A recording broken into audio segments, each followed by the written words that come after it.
Even کہ جو دعا اور ظہیر کا جو وکیل صاحب میں رائے خرم صاحب وہ بھی یہی کہتے ہیں کہ دعا اور ظہیر کا کچھ نہیں پتا کہ اس وقت وہ کہاں پہ ہیں. تو پھر جو نوٹس جاری کیا گیا جبکہ ان کا ایڈریس ہی نہیں معلوم تو پھر نوٹس کہاں پہ جائے گا؟ پولیس ہے یا دیگر ایجنسیز ہیں تو یہ ان کا کام ہے کہ ان کو ٹریس آؤٹ کر کے کورٹ کے اندر پیش کرنا. تو اگر سول کیسز میں ہو تو اگر ایڈریس پہ نوٹس یا پروسیس سرور کا اپنا پہنچنا نہ ہو یا انہیں اپنا ڈیفینڈنٹ جو ہے وہ نہ ملے تو اس کے اندر تو ایکس پارٹی ہو جاتا ہے. چونکہ یہ کریمنل پروسیڈنگ ہے تو اس میں اسٹیٹ نے ہر حال میں ہی بندے کو ٹریس آؤٹ کر کے کورٹ میں پیش کرنا یا اس کی رپورٹ پیش کرنا اس کے اوپر لازم ہے. یہ اسٹیٹ اور اسٹیٹ کے اداروں کا کام ہے. ٹھیک ہو گیا احسان بھی، ہم آگے چلتے ہیں. اگلا میرا سوال آپ سے یہ ہے کہ ہمیشہ سے دعا کے والد کا موقف یہ رہا ہے کہ میری بیٹی سے ملاقات کروائی جائے.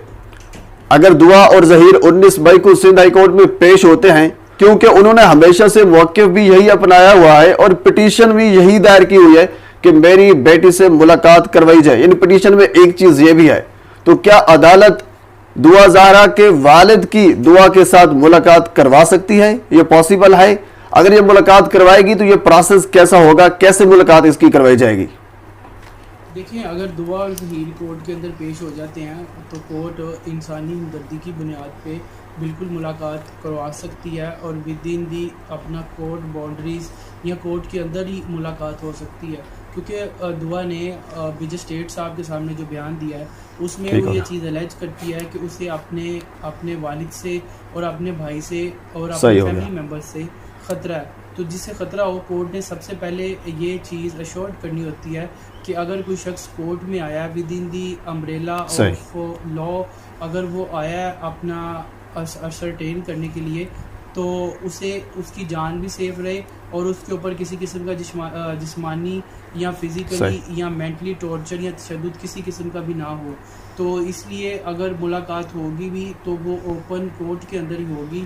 اس کے علاوہ اب وہ اس کی عزت اور اس کی جو مینٹیننس کا ذمہ دار اس کا شوہر ہے، اب وہ اپنے شوہر کے ہی کہنے پہ اپنے تمام ایکشنز یا اس کی مرضی اور کنسرٹ کے مطابق لے سکتی ہے اور اپنی ول کے مطابق وہ آزاد ہے کہ اپنی زندگی میں جس طرح وہ گزارنا چاہیے. کیونکہ اب وہ اس کی اپنا لیگلی طور پہ شادی ہو چکی ہے اور ویڈڈ کپل جو ہے وہ اپنی مرضی سے اپنی زندگی گزار بھی سکتا ہے. اور پاکستان کا لا بھی اس چیز کو اشورڈ کرتا ہے کہ ان کو رائٹ آف لائف دیا جائے، ان کو رائٹ آف مومنٹ دی جائے اور ان کو رائٹ آف لیونگ، کسی بھی جگہ پہ رہنا چاہیں، کہیں بھی جانا چاہیں، کہیں آنا چاہیں، کسی جگہ پہ کاروبار کرنا چاہیں تو ان کے پاس یہ قانونی اور ہر طرح کا رائٹ موجود. تو جی ناظرین، یہ آپ نے چودھری اسلام الحق صاحب کی گفتگو سنی ہے، ماہر قانون دان ہیں. کیونکہ جو ہسٹری ہے وہ میں آپ کے ساتھ بے شمار مرتبہ ڈسکس کر چکا ہوں، بارہا اس پر ویڈیو بنا چکا ہوں. اس کی وجہ یہ ہے کہ دعا کے والد کا ہمیشہ سے 2 موقف رہے ہیں.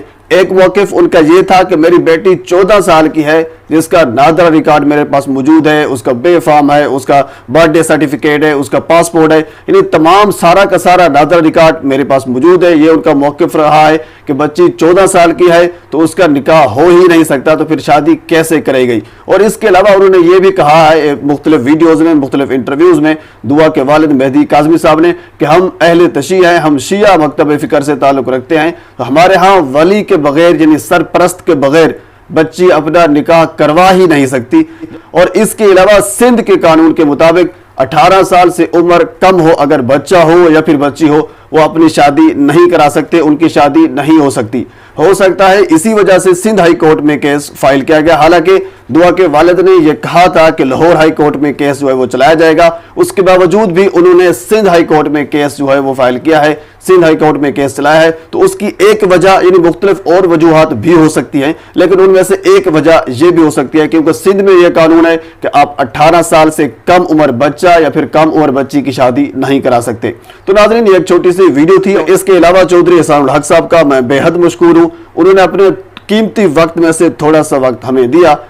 چودھری اسلام الحق صاحب کسی تعارف کے محتاج نہیں، وہ الیکٹرونک میڈیا کے بڑے بڑے جو چینلز ہیں اس پر ماہر قانون دان کے طور پر بلائے جاتے ہیں. شاید آپ نے پہلے بھی ان کو دیکھا ہوگا. تو بہرحال میں بے حد مشکور ہوں چودھری اسلام الحق صاحب کا، اور اس کے علاوہ آپ کا بھی، کیونکہ آپ نے بھی ٹائم نکالا میری ویڈیو کو دیکھنے کے لیے.